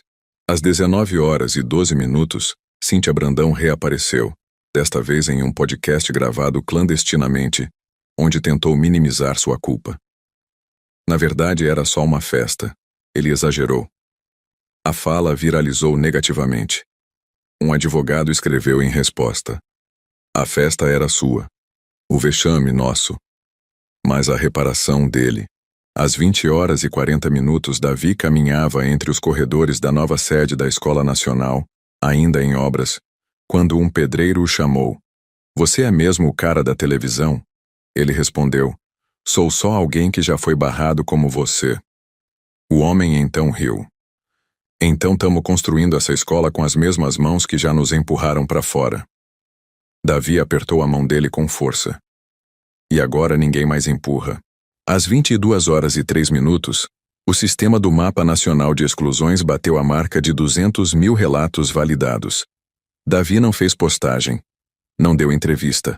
Apenas abriu a pasta de couro antiga onde ainda guardava o convite rasgado da festa de onde fora expulso e escreveu em cima dele com uma caneta azul: Não precisamos mais de convites. Agora a porta é nossa.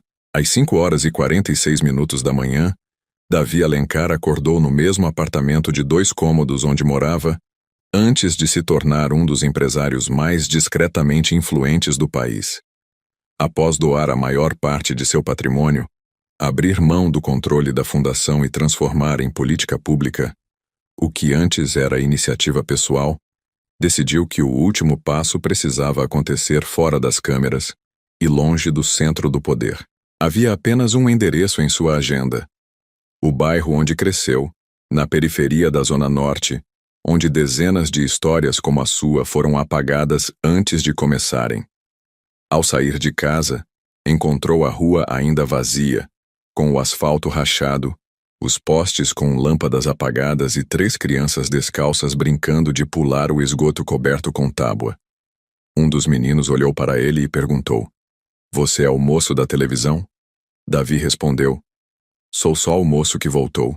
Caminhou por 11 quadras até chegar à antiga escola estadual, que havia sido desativada há quase 2 décadas e prometida em campanha eleitoral por pelo menos 4 governadores. Na fachada, o nome da escola ainda era visível, mas coberto por pichações e cartazes rasgados. Dentro, o pátio estava tomado pelo mato e pelas rachaduras. Era ali que ele havia estudado até os 12 anos de idade. Era ali que havia sido barrado de uma gincana escolar porque não tinha a camiseta oficial do time. Sentou-se nos degraus da entrada e escreveu uma carta à mão com o título: O que sobrou da escola foi o que me formou. Às 7h21, uma equipe da fundação chegou com materiais para iniciar a reforma do espaço, que se tornaria o Polo Popular de Iniciação em Justiça Social, com foco em jovens de até 17 anos que nunca haviam tido acesso a nenhuma atividade extracurricular. Nenhum edital foi aberto. Nenhuma exigência de nota. Nenhuma prova. Só escuta. Davi acompanhou cada etapa de medição, nivelamento e limpeza com as mãos sujas de tinta. Enquanto isso, em Brasília, uma tentativa final de setores conservadores para limitar juridicamente o escopo da fundação era julgada no plenário do Supremo Tribunal Federal. O argumento era que o trabalho da fundação feria a liberdade estética empresarial. A ministra relatora rejeitou com um voto histórico, dizendo: Liberdade não é o direito de excluir. É o dever de incluir. O voto foi aplaudido de pé dentro da corte. Às 9h43, a imprensa internacional noticiava que o modelo brasileiro de combate à exclusão estética seria adotado por 3 países da América Latina, em parceria direta com a equipe da fundação. Davi recusou convite para ir ao exterior receber prêmios. A medalha que eu aceito é ver uma criança entrar numa escola com o nome limpo e a cabeça erguida. Às 11 horas, a sede da fundação anunciou o fim da fila de espera no programa Escuta de Rua. Todos os casos haviam sido analisados, catalogados e recebiam agora acompanhamento direto de conselheiros locais. Às 13 horas e 16 minutos, o prédio de uma antiga empresa de eventos de luxo foi reinaugurado como Casa de Formação Comunitária Dandara. No salão principal, onde antes se organizavam desfiles de exclusão silenciosa, agora aconteciam rodas de leitura e encontros de costureiras, cabeleireiras e cozinheiras que haviam sido barradas por não combinar com o conceito visual de um ambiente refinado. Ao centro do salão, uma faixa dizia: "A gente não quer mesa posta, a gente quer saber quem nunca foi chamado para sentar." Às 15 horas e 42 minutos, um menino de 11 anos subiu no palco da escola reformada e disse: "Eu nunca achei que alguém que vestia como eu podia mandar em alguma coisa. Agora eu vi que pode." Davi sorriu e escreveu num papel: "A vitória é quando ninguém mais precisa de exceção para ser aceito." Ao entardecer, às 17 horas e 28 minutos, uma repórter perguntou se ele acreditava que tudo o que havia feito realmente tinha mudado o Brasil. Ele respondeu: "Eu não mudei nada, só tirei a cortina. Quem mudou foi quem sempre esteve atrás dela." Às 18 horas e 35 minutos, a Fundação publicou os dados finais do Mapa Nacional de Exclusões. Mais de 227 mil casos validados. Mais de 1.200 centros de escuta ativos. Mais de 30 leis municipais inspiradas na estrutura criada. E uma geração inteira de lideranças que nasceram do silêncio. Às 20 horas e 10 minutos, Davi recebeu a visita de uma senhora de 94 anos que caminhou até ele com dificuldade. Ela não falou nada. Apenas estendeu a mão. Na palma, uma foto amarelada de 1952. Era ela mesma, mais jovem, sendo barrada em um teatro por estar mal vestida. Davi segurou a imagem como se fosse um troféu. "Agora a senhora entrou", ele disse. "E vai ficar." Às 5 horas e 51 minutos da manhã seguinte, Davi Alencar chegou sozinho à casa comum, com um maço de envelopes nas mãos e um caderno de capa azul, onde havia escrito à mão cada um dos relatos que mais o impactaram desde que o Mapa Nacional de Exclusões entrou no ar. Era a preparação para o evento final do ciclo. O encontro de reconstrução, uma cerimônia pública onde cada uma das histórias reconhecidas como emblemáticas seria entregue diretamente ao poder público para a implementação de reparações simbólicas e estruturais. Mas Davi deixou claro: não é um prêmio, não é um encerramento. É só a primeira devolução do que nunca deveria ter sido tirado: o direito de existir sem pedir licença. Às 7 horas e 16 minutos, o pátio da antiga sede da Lux, agora ocupada e renomeada como Centro Popular de Memória e Justiça Estética, foi preenchido com mais de 800 cadeiras, todas ocupadas por pessoas que haviam enviado seus relatos ou participado ativamente dos núcleos de escuta, formação e articulação. Nenhum lugar VIP, nenhum banner, nenhum patrocinador. Às 8h35, o microfone foi aberto. E a primeira a falar foi Sônia, professora aposentada de 62 anos, que contou como foi impedida de entrar no casamento da sobrinha, porque usava um vestido costurado por ela mesma e foi considerada inadequada. Sua fala foi seguida de aplausos. Em seguida veio Robson, 34 anos, motoboy, que relatou ter sido acusado de roubo ao tentar entregar um pedido num prédio de luxo onde o porteiro achou que ele era suspeito demais para estar ali com um pacote caro.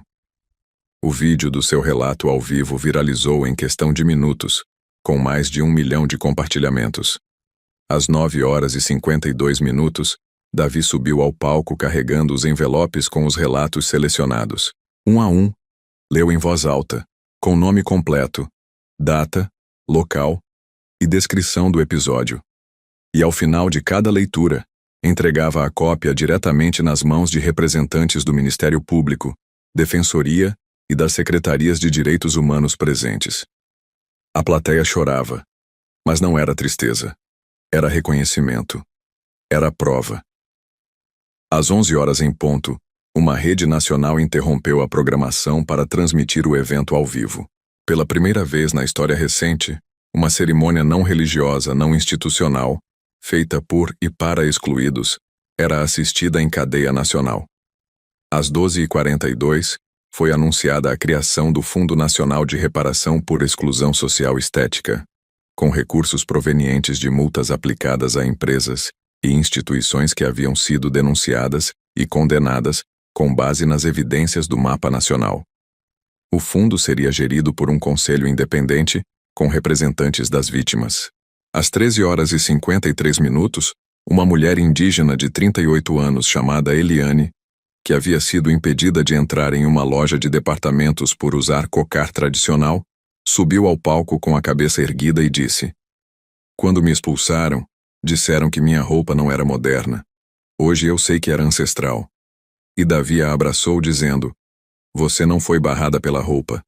Foi pela ignorância de quem nunca quis ver além da vitrine."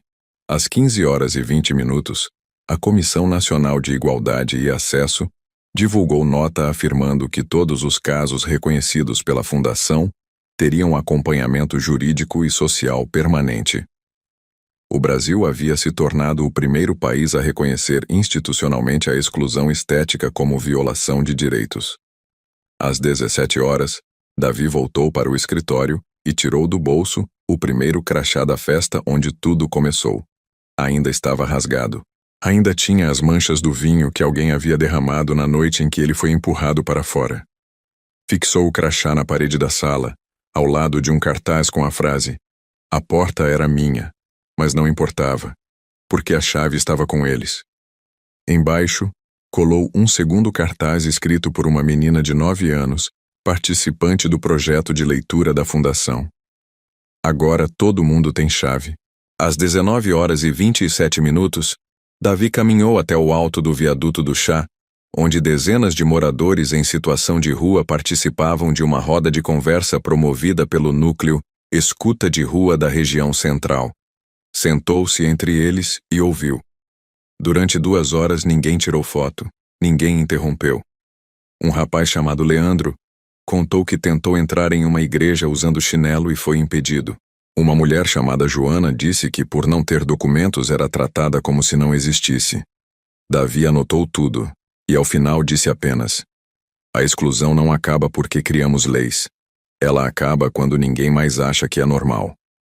E naquele momento, o céu começava a escurecer sobre a cidade, mas nas calçadas acendiam-se as primeiras luzes dos pontos de escuta noturnos, onde pela primeira vez em décadas, quem falava no escuro era escutado à luz do dia.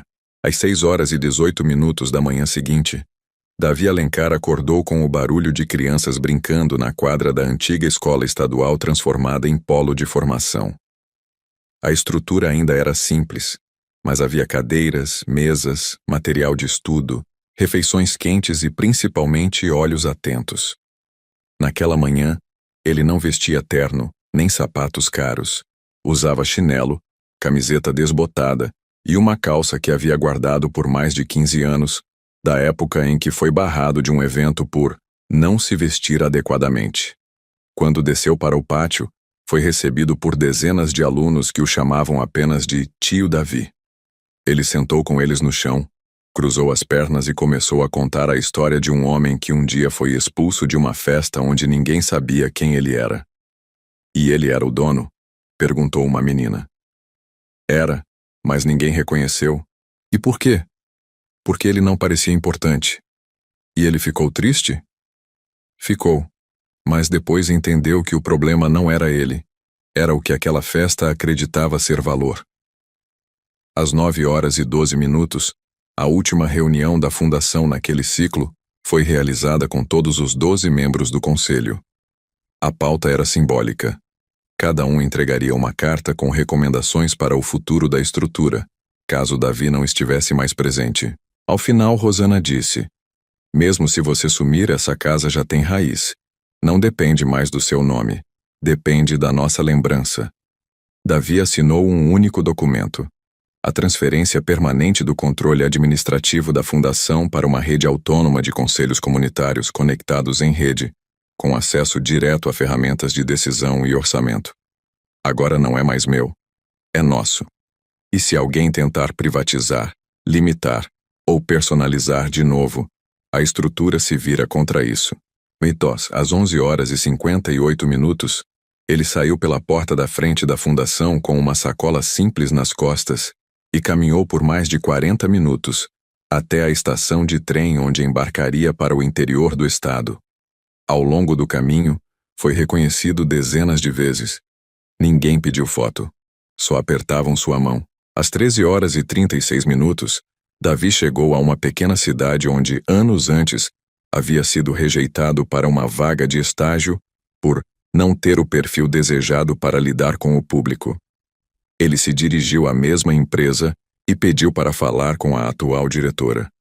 Quando ela apareceu sem reconhecê-lo, ele disse: "Você não me aceitou aqui, e hoje eu vim só para te agradecer." Ela ficou sem reação, porque se você tivesse me aceitado, talvez eu tivesse me tornado alguém que nunca olharia para quem eu era. E antes de sair, deixou sobre a mesa um envelope com a inscrição: "Agora, essa vaga é sua, para ver melhor quem você ainda não enxerga." Às 15h, ele voltou a São Paulo e visitou a Casa Comum, agora com mais de 1.000 voluntários cadastrados, 30 salas funcionando em tempo integral e um auditório permanente onde depoimentos eram recebidos diariamente. Na parede, onde antes havia um quadro de vidro com os nomes de financiadores, agora havia apenas uma frase gravada em madeira: "A gente não precisava de convite, só de espaço."